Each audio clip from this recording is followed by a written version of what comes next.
Former Pakistan Chief Justice 𝐒𝐭𝐨𝐫𝐢𝐬 has been appointed to lead the inquiry commission tasked with investigating allegations of interference into judicial independence by the intelligence apparatus. This follows a startling letter from six Islamabad High Court judges detailing attempts to pressure judges through abduction, torture of relatives, and secret surveillance inside their homes. In a strongly worded statement, Chief Justice of Pakistan Qazi Faiz Isa had declared that interference by the executive in judicial affairs will not be tolerated. This came after a meeting between the top judge and Prime Minister Shehbaz Sharif, while assurances were made regarding the protection of judicial independence. And in political developments, PTI leader Sher Afzal Marwat termed the former top judge the most misfit person to conduct the investigation and said the party would challenge the commission's formation. The party previously called for the resignation of the Supreme Court and Islamabad High Court Chief Justices over alleged inaction regarding intelligence agencies' interference in judicial affairs. The PTI alleges that despite repeated complaints, no action was taken to protect judicial independence. The letter at the center of this controversy, dated March 25th, outlines aimed at influencing judicial outcomes. It details distressing incidents including the abduction of a judge's relative and the discovery of spy cameras in an IHC judge's residence. The Palestinian Ministry of Foreign Affairs has strongly criticized the United States following reports that it has agreed to send an additional $2.5 billion in weapons to Israel. This comes amidst growing concerns that Israeli forces may expand military operations to Rafah.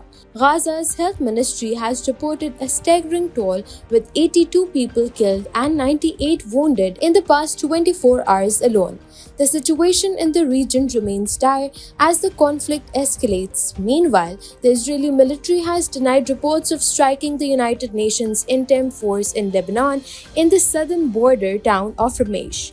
However, tensions continue to rise amidst conflicting reports and escalating violence. Israeli Defense Minister Yoav Gallant has declared the military's intent to expand its campaign against Hezbollah, stating, "We will reach wherever the organization operates in Beirut, Damascus, and in more distant places."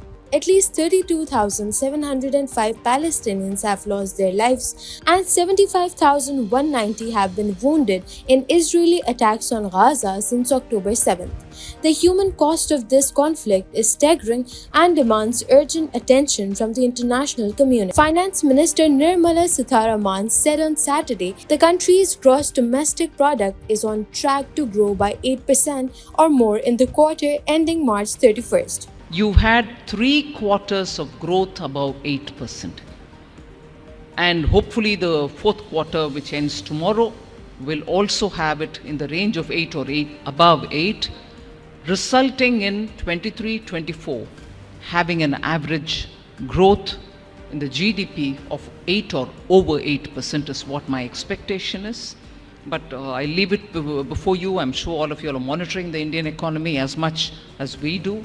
But the 3 quarters consistent growth over 8% is real good news, and I thank the people of India for being so energetic and coming out to make sure that India remains the fastest growing economy. India's GDP data for the January-March quarter is due to be released on May 31st. Asia's third largest economy grew 8.4% in the October to December quarter year-on-year, outpacing the 7.6% growth recorded for the previous quarter. India's economy is projected to grow at 7.6% in the current fiscal year to March 31st, according to the latest government estimates.